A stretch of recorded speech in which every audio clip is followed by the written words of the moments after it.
প্রত্যেক দিনের সাংসারিক কাজ, বাচ্চাদের পড়াশোনা, এই নিয়েই আমাদের মেয়েদের দিন কাটে।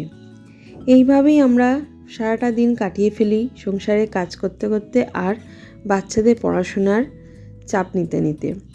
বাচ্চাদের পড়াশোনা মানে নিজেদেরই পড়াশোনা এক প্রকারের, ওদের সাথে সাথে আমাদের মা বাবাদেরও পড়াশোনা করতে হয়। তাই মাঝে মধ্যে দরকার পড়ে একটু প্রাণখোলা হাসি, মজা, আনন্দ, আড্ডা। তার জন্য আমরা 15ই আগস্টের দিন বন্ধুরা মিলে আবার একটা ছোট্ট পার্টি করে ফেলেছিলাম। এই বন্ধুদের সাথে আমরা সামার ভ্যাকেশনের দীঘা ট্রিপে গেছিলাম। আর এই বন্ধুদের সাথেই আমরা 15ই আগস্টের দিন একটা পার্টি করলাম।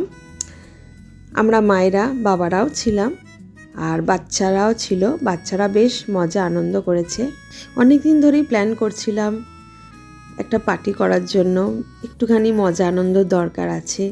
বাচ্চাদের পড়াশোনা পরীক্ষাই করতে করতে আমরা সত্যি হাঁপিয়ে উঠেছি, বাচ্চারাও হাঁপিয়ে উঠেছে, আমরাও হাঁপিয়ে উঠেছি। ফাইনালি আমরা 15ই আগস্টের দিন একটু মজা আনন্দ হই হুল্লোড় করলাম সকলে মিলে। অনেক দিনে জল্পনা কল্পনা অবসান ঘটল। চলো আসি, টাটা, বাই বাই।